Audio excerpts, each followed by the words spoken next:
네, 이번 장은 소득세 과세 체계입니다. 이 장에서 제가 말씀드리고자 하는 그 핵심 내용은 절세의 핵심이고요. 첫 번째로 소득의 시기를 분산하고요.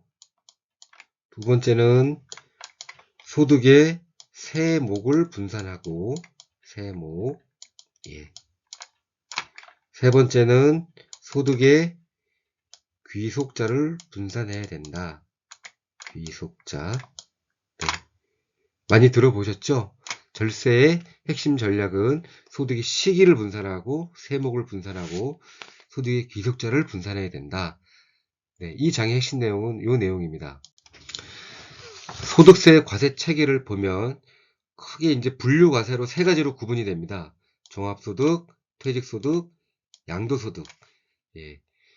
이걸 분류 과세로 이제 얘기하는 이유는 뭐냐면 소득이 발생하는 시기가 각각 다 다르죠. 그래서 종합소득은 1년마다 소득 신고를 하게 되어 있습니다. 종합소득에는 이렇게 6가지 소득이 있고요. 매년 신고를 합니다. 그리고 종합소득에는 플러스 영향을 미치는 게 같이 가는 게 건보료가 따라 붙습니다. 잘 알고 계시죠? 건강보험료. 네. 퇴직소득은 그야말로 내가 퇴직 시에 퇴직소득 세율로 과세가 되죠. 양도소득은 뭐 부동산 양도와 주식 양도가 있지만 저희가 오늘은 부동산은 빼고 주식에 대한 양도소득을 얘기했을 때 주식을 내 주식을 다른 사람한테 양도했을 때 발생하는 그 소득이고 내가 주식을 취득한 금액과 내가 판 금액, 양도한 대금의 양도 차액에 의해서 세율이 결정이 되죠. 주식의 양도소득 같은 경우에는 과거에 그 차액에 대해서 10%였다가 지금 현재는 이제 20%죠. 네. 퇴직소득 같은 경우에도 퇴직소득은 그 세율 계산이 굉장히 많이 거의 한 2년마다 한 번씩 바뀌었다고 보시면 되고요. 과거에는 한 퇴직소득에 대해서 6%대의 세금이었다라고 하면 지금은 대표님들 한 15%에서 20% 세율이라고 보시면 됩니다. 종합소득 같은 경우에는 제가 일일이 다 적진 않겠습니다. 근데 처음 6%부터 그렇죠? 몇 프로까지 있죠? 지금 10억 이상? 예. 45%까지 이렇게 돼 있죠.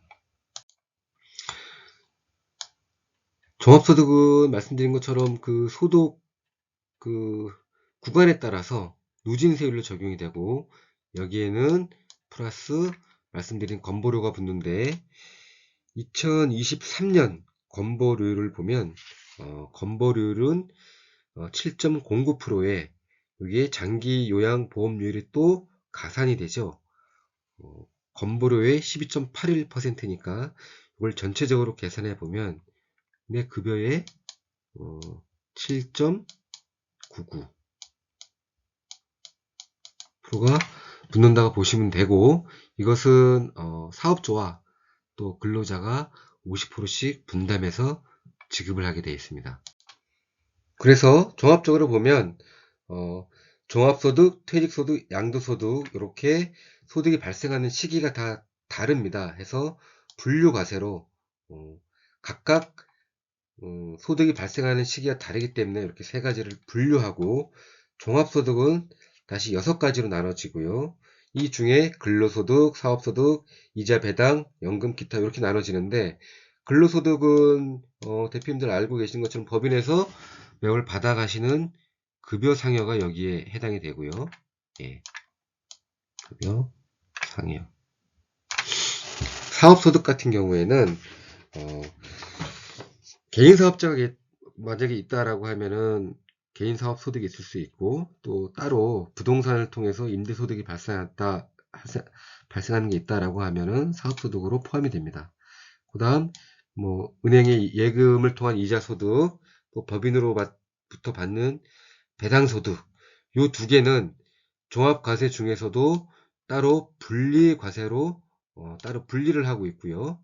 그다음 연금소득, 기타소득 이렇게 되어 있습니다. 연금소득은 공적연금, 또 퇴직연금, 그다음 연금 저축을 다 포함하고 있고, 기타소득 같은 경우에는 위에 5가지 소득 이외에 소득을 기타소득으로 하고 있죠. 뭐 예를 들자면 복권 당첨금이라든가, 또 뭐 포상금, 현상금이라든가, 또는 뭐 일시적인 어떤 강의료 이런 것들이 기타 소득에 포함되고 있습니다. 그리고 제가 이자소득과 배당소득은 이 종합소득 중에서 따로 분리과세한다고 말씀드렸는데요.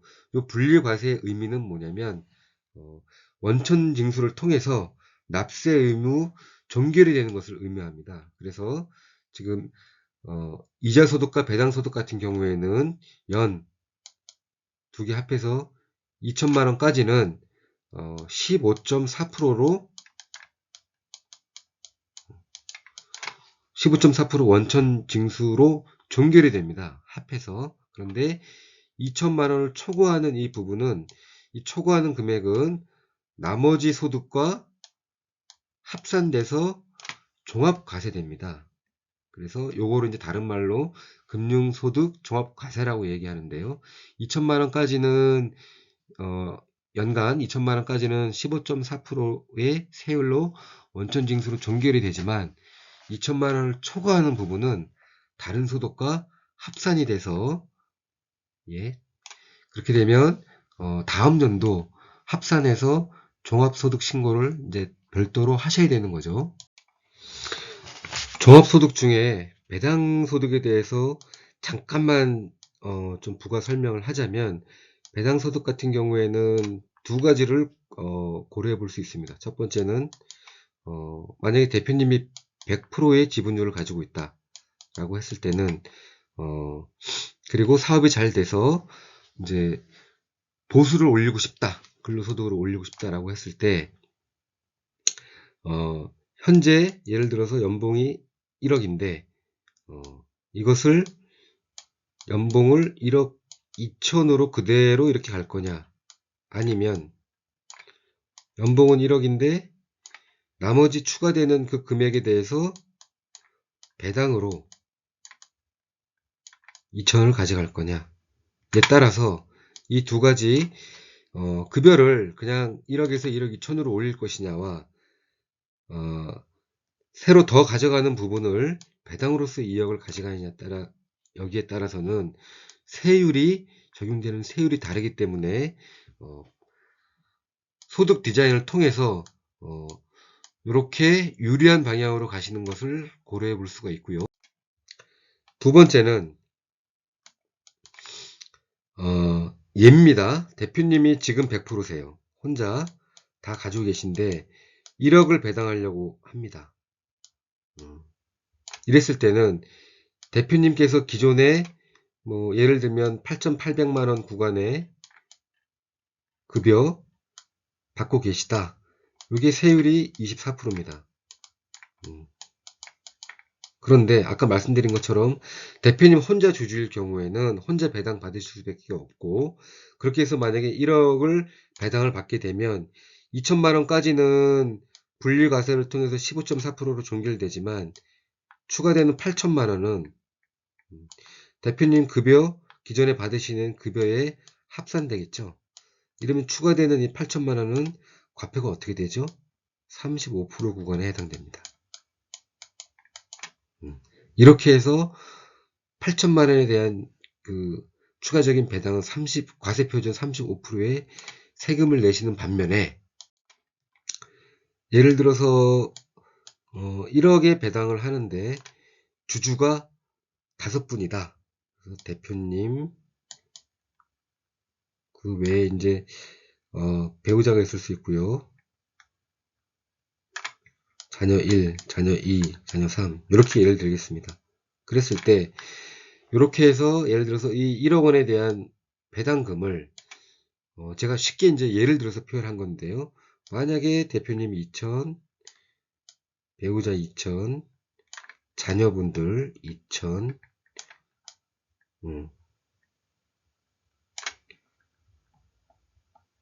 그렇죠. 자녀분 여기 한 분 더 있겠죠. 이렇게. 그래서 2천만 원씩을 1억을 5분의 주주를 통해서 이렇게 분산해서 2천만 원씩 하게 되면 전체 세율이 얼마일까요? 각자 15.4%로 원천 징수로 종결이 되는 거죠. 2천만 원 내에서 배당을 하게 되면 추가적인 어떤 그런 소득이 없기 때문에 건보료의 상승도 없습니다. 그래서 이 부분은 가족의 그 구성원이 또 어떻게 되냐에 따라서 다르지만 예를 들어서 자녀가 2분이다 라고 하면 8천만 원까지 배당을 하시게 되면 2천만 원씩 4명이 배당 받으실 수 있죠. 이렇게 해서 대표님 혼자 배당을 받으시더라도 같은 금액도 혼자 받으시는 것보다 주주를 분산함으로 해서 이렇게 분산해서 배당을 하게 되면 원천 징수 15.4%로도 끝낼 수 있습니다. 자, 이제 전체적으로 놓고 보면 자, 이쪽 왼쪽을 여기가 법인이라고 보겠습니다. 여기가 법인이고요. 여기가 대표님이라고 보겠습니다.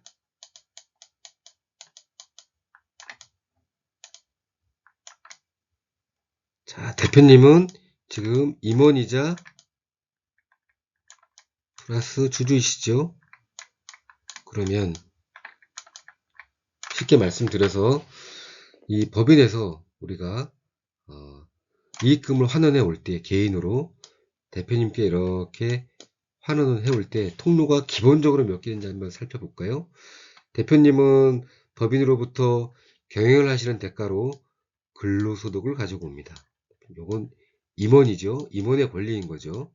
예. 또 대표님은 주주이시기 때문에 법인으로부터 배당을 받으실 수 있습니다. 배당 받으실 수 있죠. 요거는 주주이기 때문에 그렇죠. 자, 대표님은 법인을 경영하시는 임원이시기 때문에 나중에 대표이사에서 퇴직하실 때 근로자보다 더 많은 퇴직금을 받아가실 수 있죠. 요거는 대표님 임원이시기 때문에 가능한 거고요. 대표님은 또 주주시죠. 그래서 주식을 통해서 자사주나 또는 양도를 통해서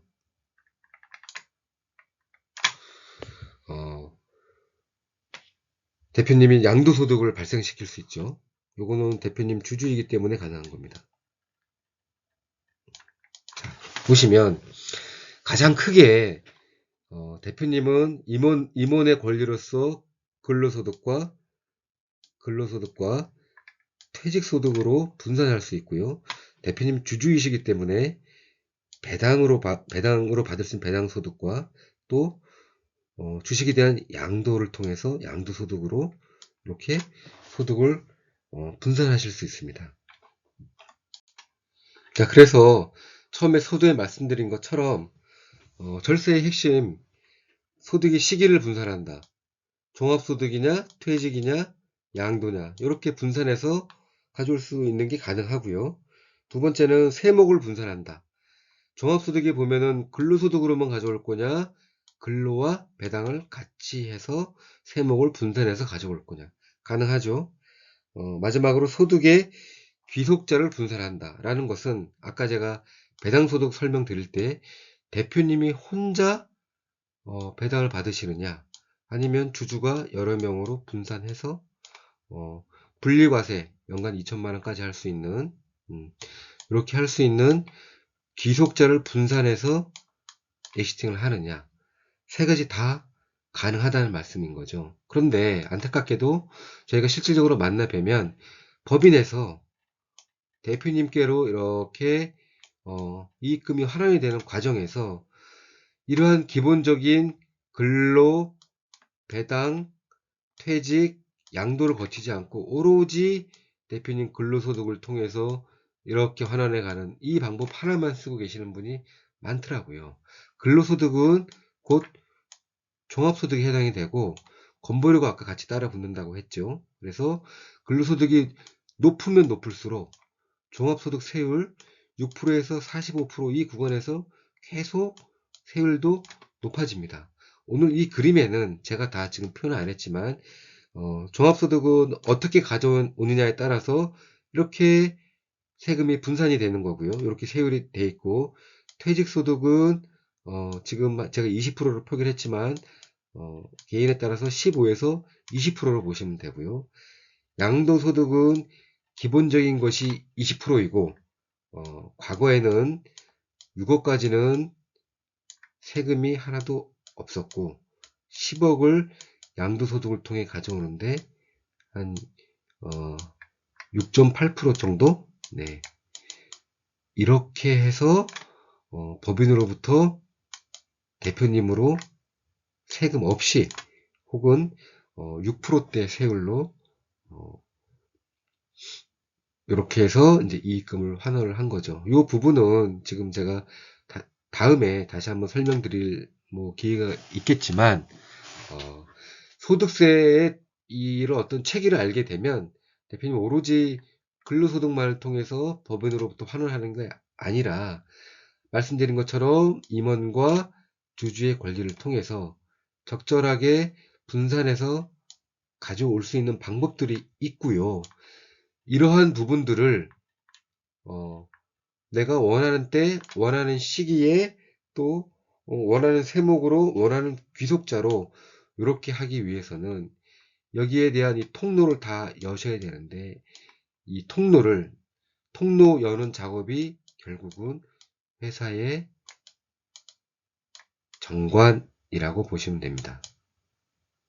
그래서 대표님들께서 많은 컨설턴트들을 만나고 상담을 많이 받아 보셔서 잘 아시겠지만 회사 정관 좀 보여주세요 라고 하는 그런 부분들이 바로 이러한 통로를 전체적으로 다 열 수 있도록 또 제도화 하는 것이 그러한 정관 작업이기 때문에 많이 강조하고 회사 정관 보여달라고 하는 이유입니다.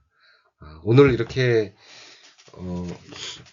제가 생각하고 있는 가장 기본적이지만 또 대표님들이 반드시 알고 계셔야 될 핵심적인 내용을 설명드렸는데 도움이 되셨는지 모르겠습니다. 다음에는 좀 더 현실적인 부분을 가지고 더 좋은 내용으로 다시 찾아뵙도록 하겠습니다. 감사합니다. 세금 때문에 고민하는 대표님께 절세 공략집을 무료로 드립니다. 아래 버튼을 눌러주세요. 세금 걱정 없이 자산을 늘리는 대표님이 있는 한편 평생 모은 자산이 세금 때문에 절반으로 줄어드는 대표님도 있습니다. 무엇이 이런 차이를 만들까요? 세금 지식의 차이 때문이 아닙니다. 회사가 실적이 없기 때문도 아닙니다. 물론 인맥이 없어서도 아닙니다. 그것은 특별한 정보와 실행력의 차이 때문입니다. 사실 큰 자산을 소유한 분이나 존경받는 가업 승계를 이룬 회장님들, 세금 걱정 없이 노후를 즐기는 자산가들도 모두 특별한 절세 솔루션을 활용했습니다. 17명의 전략세무사와 10,000개 이상의 솔루션 경험을 통해서 성공적인 절세 솔루션의 공통점을 찾았습니다. 대표님도 행복한 자산가가 될 수 있습니다. CEO를 위한 절세 솔루션 상담은 지금만 무료로 신청이 가능합니다.